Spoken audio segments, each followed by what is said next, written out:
You can't spell falling in love without adding fall. So here are the top 10 romance anime to watch in fall 2024. Let's go!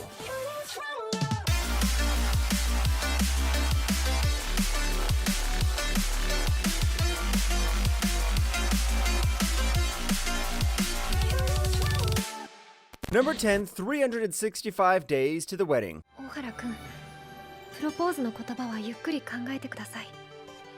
私、いつまでも待ってますから。はい。Starting off, maybe pretending to be engaged to avoid a job transfer is gonna lead to a fake relationship. Takuya and Rika work together at a travel agency in Tokyo. They're both single and content with their introverted lives. Their job plans to staff an office in Siberia, and non-married employees are first to be considered. So Rika has this genius idea that they're going to marry each other to not be chosen.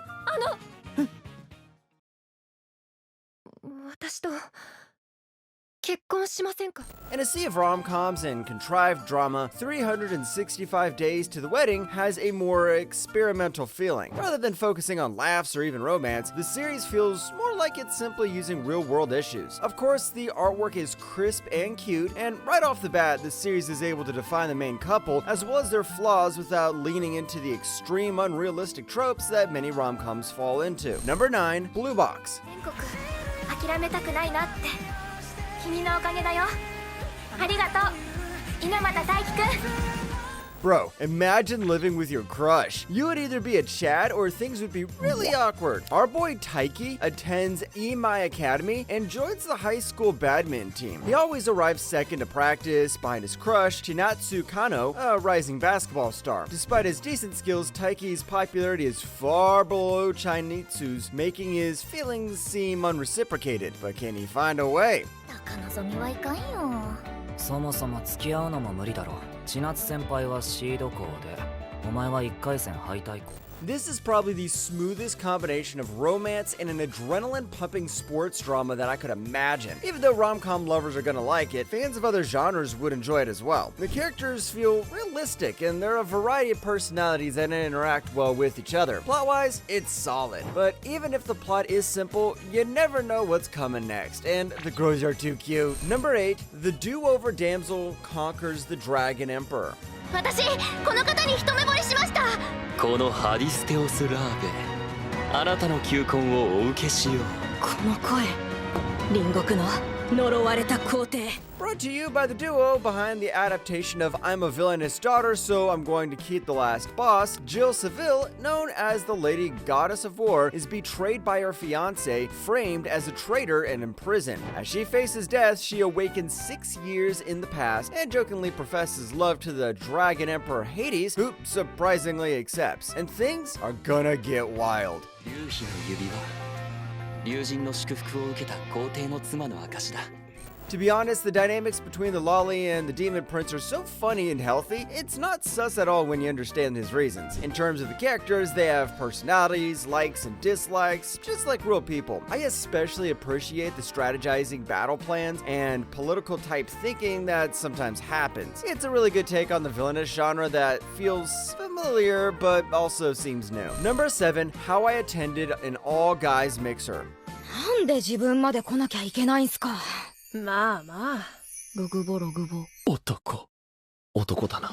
What if your date partner was actually a girl who cross-dressed as a handsome guy? I just hope you didn't bring them to a motel. Our boy Tokiwa gets invited to a mixer by his classmate Suo. When he arrives with his friends, they're greeted by 3 dazzlingly handsome men. As the two groups get to know each other, they find themselves getting closer in unexpected ways. どこにしようか。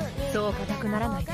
どうしたの？まだ何もしてないよ。 Something unique about How I Attended an All-Guys Mixer is that it's the girls taking the lead, while the guys are just blushing, and not gonna lie, I kinda like it. I love how the romance isn't rushed at all, and we get glimpses into the characters feeling romantic attraction to each other. Also, there's no annoying love triangles or anything like that. When it arrives, I think this has the chance to be the next Oron Host Club. Number 6, If My Wife Became an Elementary School Student. 本当に私が好きね。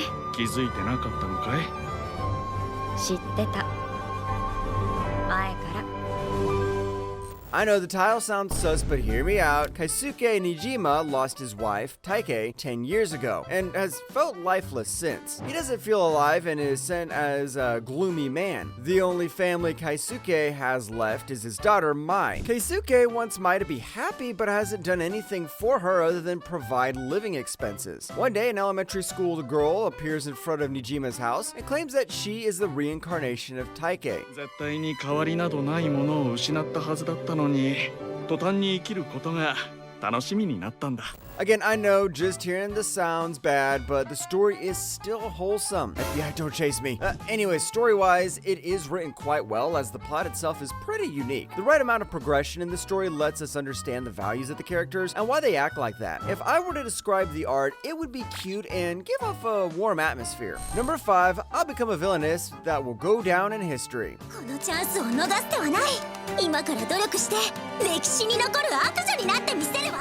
Another villainous anime? Of course. Who do you think I am? Alicia is the eldest daughter of the noble Williams family, a bloodline that excels in dark magic. She is a villainess in an otame game, admired by a young woman who wishes to be her. After a bizarre accident, the woman is reincarnated as 7-year-old Alicia in the game. What a classic. 元気そうだな、アリシア。このくらいで赤くなる子がどんな悪事を働くって？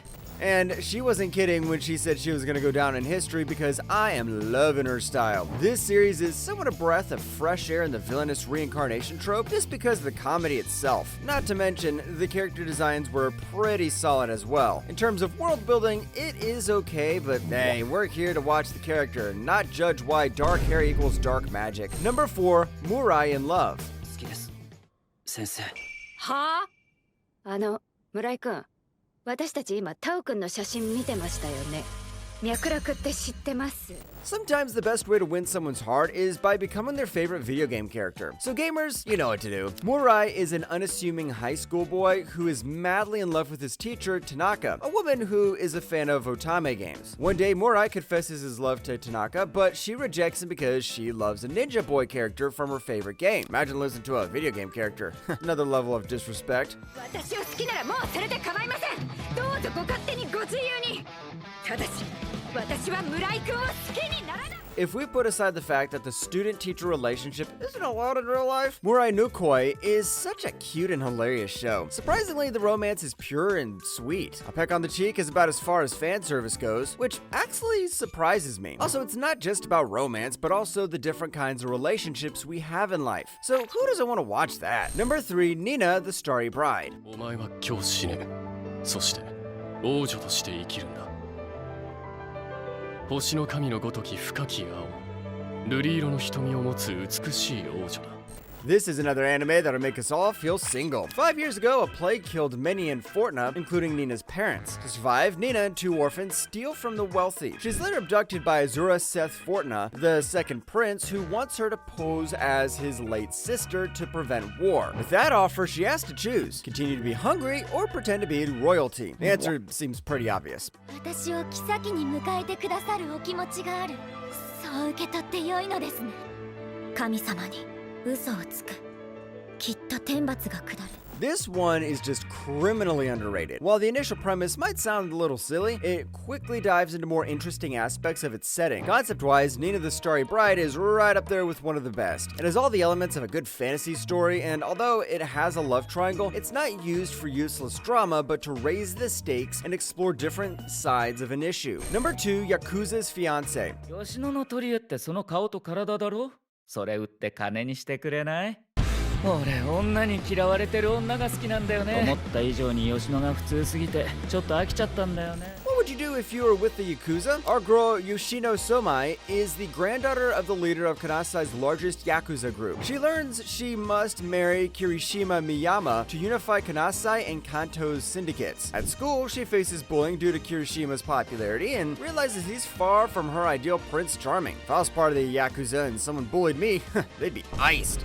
そんなもんのために命張られへん。お前らのことメイドの道連れにして人生めちゃくちゃにしてるからな。 For a story based on culture and Yakuza conflicts, it's very well written, and the art style even looks like a mix of old and new styles. Most of the character designs share a common style, making them long, clean, elegant, and lean without being too skinny. It might seem off to some, but don't judge a book by its cover because it might just shock you. Number 1, tying the knot with an Amagami sister. だいたい男を居候させるだなんて私は反対だったんだ。だからうちのこと本当の妹みたいに可愛がってくれていいんですよ。 This is basically what would happen if quintessential quintuplets and Tenpuru had a child. After spending the majority of his life in an orphanage, aspiring Dr. Yuru Kimahate has finally found a place willing to take him in, the Amagami Shrine. He is an atheist, which causes tension with Yuna, one of the 3 shrine maidens living there. I mean, bruh, why did you have to choose a shrine if you're an atheist? 俺は神様になんて頼らない。そんなもの信じない主義なんだよ。確か高校2年生だよね。 Tying the knot with an Amagami sister might seem like a generic harem on the surface, but it gradually becomes quite enjoyable thanks to the attachment to the characters. There's even a lot of development, preventing the work from being repetitive and overly long. They're the reason why you're gonna keep watching. Because of that and more, this might just be the number 1 in our list of the top 10 romance anime to watch in fall 2024.